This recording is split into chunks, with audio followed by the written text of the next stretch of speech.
New South Wales' COVID-free run has come to a crashing halt. A hotel quarantine worker testing positive to the virus despite getting the vaccine. Authorities are now scrambling to determine the source of the infection as 130 close contacts await their test results. I'm standing in Melbourne's Royal Park where Courtney Heron was brutally killed on May 25.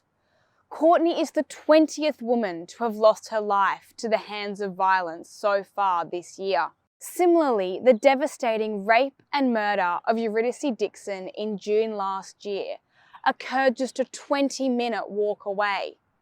So why do women continue to be the victims of violence, and how does this impact their feeling of safety? Mum used this book to communicate.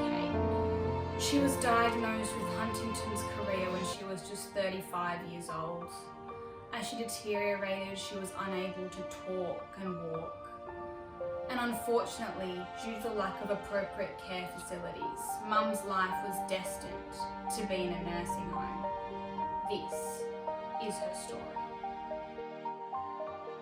Team Teresa raised the most amount of money for young care, over $7,000. The reason I'm so passionate about the cause is that I wouldn't wish it upon anyone to see their loved one pass away and live their final years in an institution that is designed for people who are double their age.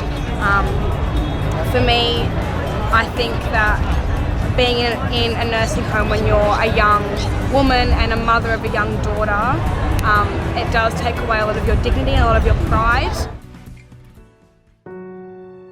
Over 12,000 young Australians are currently living in inappropriate accommodation across the country.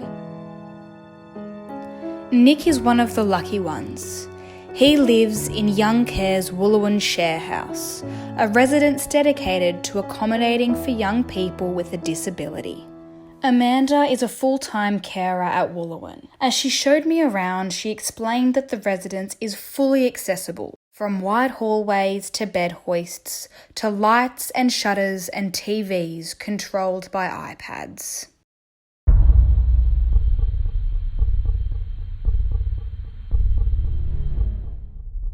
Thousands of Australians were outraged when this footage aired on a Four Corners episode in 2011.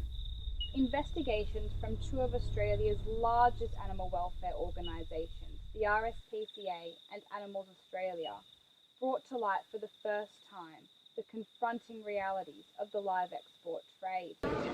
Cockfighting, a sport and cultural practice popular amongst many Filipinos. Crowds gather, bets are placed, spectators cheer as roosters fight to their death. But as the industry grows, time runs thin for the lives of fighting fowls. A growing list of communities are staring down the barrel of an extended lockdown as Sydney's COVID-19 outbreak continues to spill into the regions.